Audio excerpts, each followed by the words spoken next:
Some fighters are just too tough for their own good. There's so much TRT in Brazil, even the mobs are swolled out. And the king of middleweight looks to reclaim his crown later this month. This is MMA On Draft. Welcome to Stir Restaurant and Lounge in Sherman Oaks, California. This is MMA On Draft for First Run TV. I'm Rich Slayton, joined as always by Joe Cervellin, Donna Gonzalez, and Gary T. And this time a very special guest, professional MMA fighter, Alan Jobain. Welcome to the show. Thank you for having me, guys. Yes, sir. Our first official guest. And let's make it easy on him right out the gate. Later this month, UFC 168, probably the biggest card of the year. Some big fights. First up, predictions. And my favorite right now, Travis Browne versus Josh Barnett. Alan, let's put you on the spot right out the gate. Yeah, that's an exciting fight. Josh Barnett, great fighter, friend of mine, so it's going to be hard to go against him. Travis Browne, I mean, he's a tough fight for anybody. His length, his athleticism, and as he's shown, he's kind of been the comeback kid lately. So he's got momentum coming into this fight, so does Josh Barnett. Should be a fun fight. If Josh Barnett gets him on the ground, I see him finishing this fight early. Travis Browne has showed a ton of heart, so you never know what could happen. But yeah, Josh Barnett on this one. Does the storm stop with Josh Barnett? Is Travis going to get the same kind of break that he got from Alistair Overeem? No, Barnett's going to. There's not going to be a break. Barnett's going to destroy him. I think Barnett is too good of a fighter, too experienced to make the mistakes that Overeem did. Right. I think he's going to keep up the cage. There's a ground and pound, cage pound, whatever you want to call it. He's going to keep going. He's going to keep going, and then he's going to stop Browne early. I think it's going to be a tough fight either way. You know, it can go either way. I got Barnett. I have to go with Barnett, of course. Travis Browne's in trouble if they go to the ground. He's got a standing chance. He's got no chance on the ground. I am extremely afraid of Josh Barnett, as I've said on camera many times, so I won't pick against him. But Travis Browne did once laugh at my jokes, so I'm going to give Travis Browne a good 38% chance just because he thinks I'm funny. Okay. What about the big rivalry, the big bad one? I know. Miesha Tate, Ronda Rousey. Does Ronda do it one more time? Joe? Yes. That didn't even get it out of the... Joe says yes. Donna? I think if Misha's really smart and stands with Ronda, she's got a chance. I think if you let Ronda play her game and she grabs onto you, she's going to the ground and she's taking your arm. But if Miesha is smart, she can outstrike her standing. No counter. Sure. Gary, what do you got? I'm not going to watch the fight because I know what's going to happen, so it's... You're just going to leave the room between the Browns? I can't. Rousey's going to kill her, and like she did the first time, and that's not the fight I want to see. I don't want to see that fight. You want to see it Alan, is versus this Zagato. fight that lopsided, or does the worst corner woman of the century possibly be Ronda Rousey? I don't see it that lopsided, honestly. If Miesha Tate comes out and fights strong in the beginning like she did last time, and if she said she's been working diligently on armbar defense, constantly since that last fight. I know as a fighter myself, when you get beaten in one technique or one move, you become obsessed with that move. She was armbar, she had her arm almost ripped off. She's said in numerous interviews that all she's been doing, and she's guaranteed that this fight, no matter which way it goes, she won't be finishing an armbar. With that said, that's Ronda's move right there. So if she could avoid the armbar, which she's guaranteeing pretty much, I see Miesha Tate having a very good chance in winning this fight. Yeah. And it's time for the main event of the evening. In the blue corner, your challenger, Anderson the Spider Silva versus your champion, Chris Weidman. I'm going to go out on a limb right here and say Anderson fights like he fought against Dan Henderson, like he fought against Vitor, like Anderson Silva, and takes his title back. Gary? I think that Weidman, we spoke about this fight the last time. I think Weidman's going to bring in the confidence, more confidence in the first fight. I think he knows he can beat Silva, which is great. I think he will do the exact same thing that he did the last time. Silva's probably not going to mess around. He's going to take this fight more seriously. He's going to be like the Silva of old. I think it's going to be a long fight. I think it might go 5 rounds, and I think Weidman will win the decision. Alan, you're a young upstart fighter. Are you in the corner? Are you pulling here for Chris Weidman as the young guy, or is it just the greatest fighter in the history of the universe? I'm a fan of both fighters, but I am not nearly as big of a Weidman fan as I am a Silva fan. I think every MMA fighter is secretly an Anderson Silva fan, and he's a superhero of fighting. He does amazing stuff. He's always pulled it out. Right. He got caught this last time. I don't think he'll make the same mistake twice. I think he takes this fight super seriously, goes back to his roots, trains hard. He comes in there with confidence, and he's gonna come in there and want to reclaim his crown. I don't think he'll be as cocky. I don't think he gets caught. I think Anderson Silva knocks out Weidman. I agree. I like Weidman. I think he'll have a great career, but he's going to have a comeback after this fight.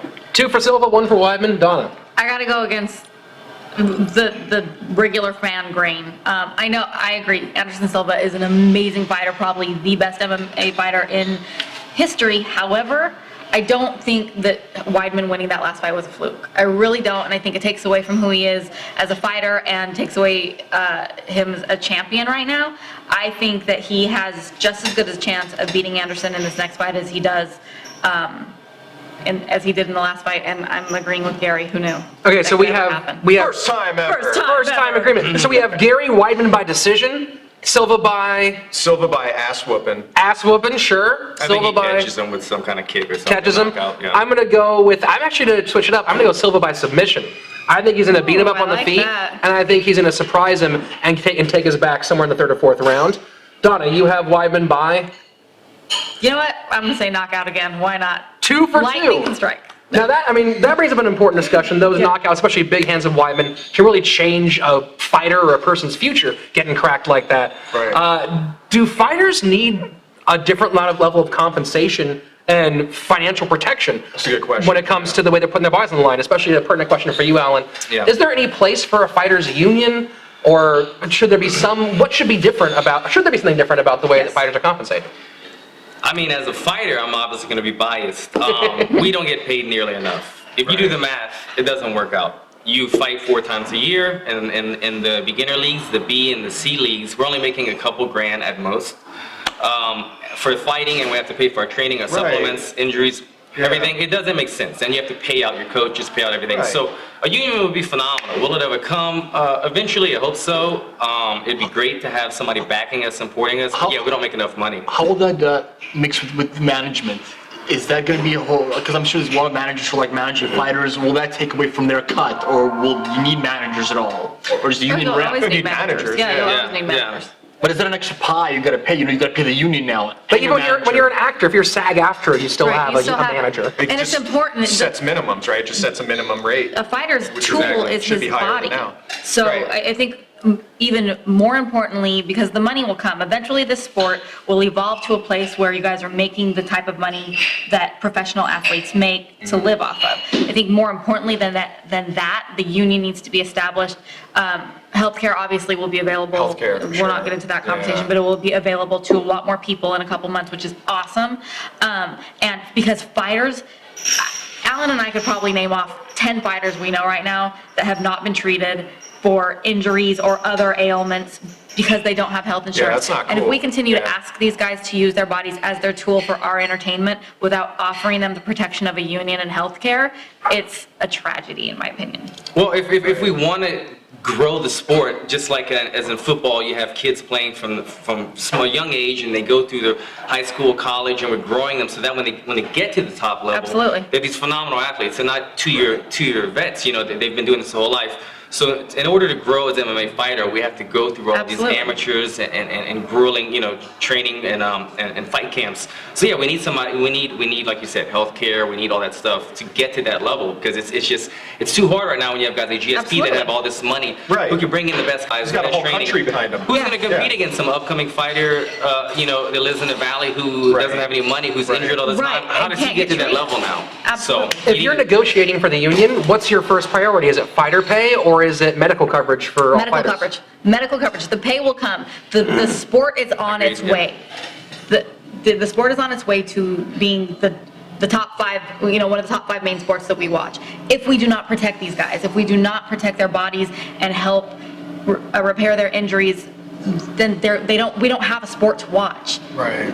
That's their tool. You have to protect your tool. You wouldn't say, keep driving that car. No, just keep driving, it's cool, you'll be fine, just keep driving the car. To Right. a NASCAR driver or something like that. Now, as far as protecting your bodies goes, it's been a big topic of discussion lately with the unfortunate situations that happened for Rosie Sexton, Right. for Junior Dos Santos. Right. Yeah. It is partially a fighter's team and himself or herself's responsibility to protect themselves. Right. Were Joe Rogan's or most people's calls for Rosie Sexton's corner to fall in the call in the towel, was that premature? Was that biased? Or does there need to be more of a willingness from a corner to throw in the towel on their fighter? Right. It was a one-side. That's probably the biggest one-sided beating we've seen in women's MMA, at least in a big mainstream fight, where it wasn't stopped or ended by a knockout or submission. She's been knocked out before by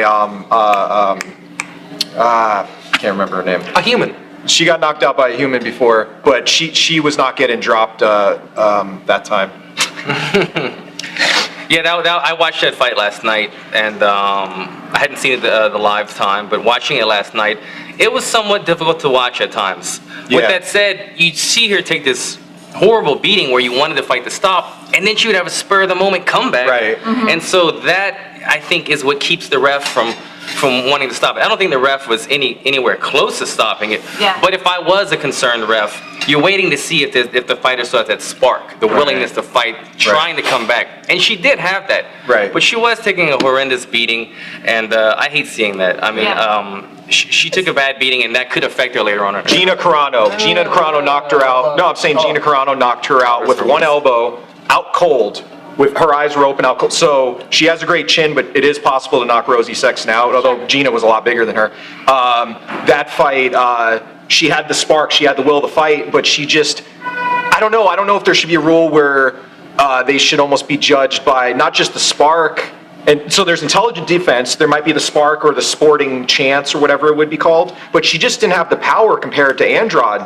The other girl was just way stronger than her and quicker than her. I think that's when your coach needs to step in. Right. A fighter, Right. most fighters will never, they will go down on the shield. Right. They will not stop the fight Right. until the bell rings or the ref stops it. So at the point that your fighter is broken and the point that you see that your fighter has, not only is their will broken, but there's no chance of them coming and Right. making that comeback. Right. That's when I keep saying the ref, the the team, coach, the that's when the yeah, team teammates. steps Right. in and says, we're going to end this fight because you have to get back in the cage for your next fight.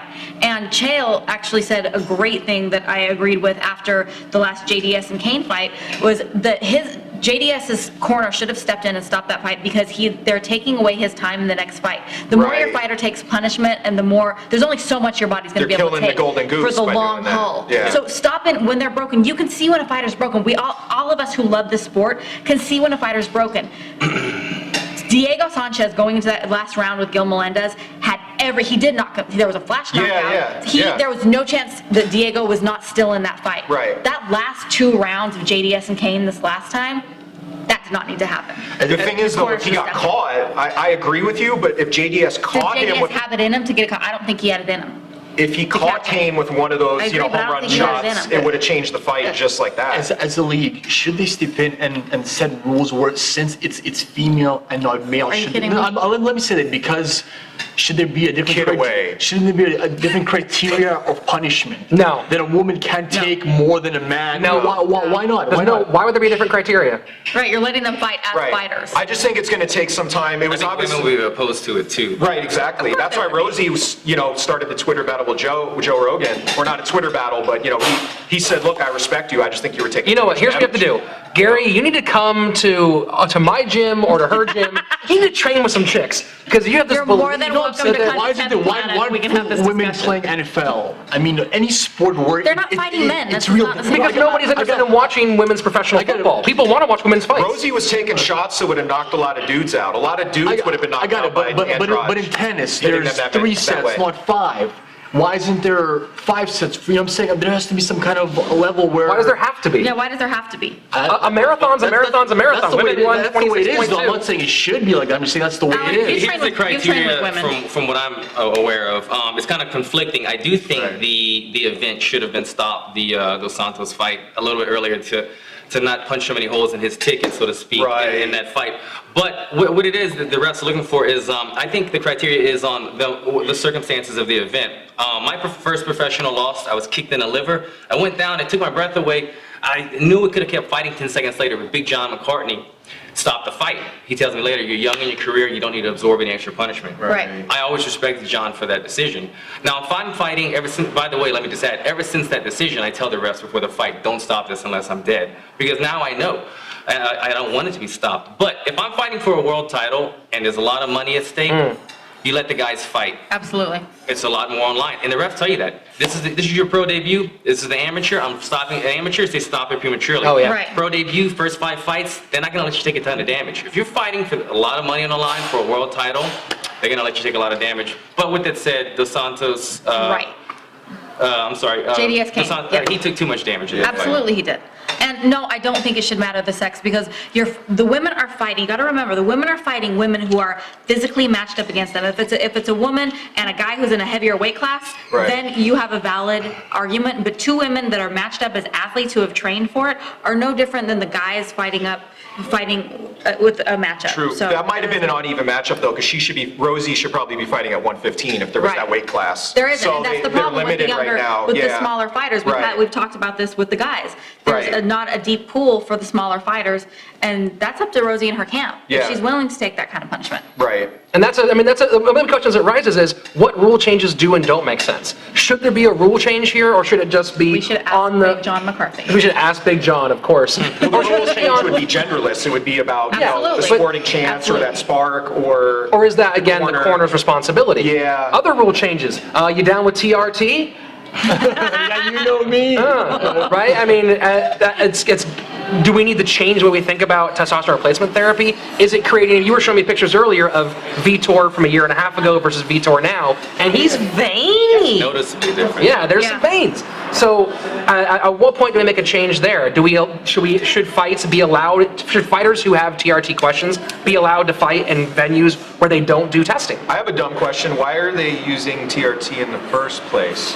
Why is anyone using it legally in the first place? It's replacing. Doesn't it help with recovery? Look, if you have anxiety, depression, fatigue, Gary's got like an infomercial. I researched on saw it a on lot of the back times. after the show. TRT is used right now by fighters because you previously used steroids, and Right. using steroids messes you up. So you have to get the level up. So they punched that ticket, so to speak, back in the day, and now they have to compensate for it. Correct. Like, I don't know if there's a disease somehow which drains your levels, and you do it Professional that way. athletism? Well, previous use of steroids. Yeah. Right. When the more you go up in age, you lose. You're not producing as much testosterone as well. Right. There's a bunch of it, but I mean, as a clean fighter, I don't really want to. If I fought somebody who it was noticeably different, like you said, Vitor, I saw the pictures as well.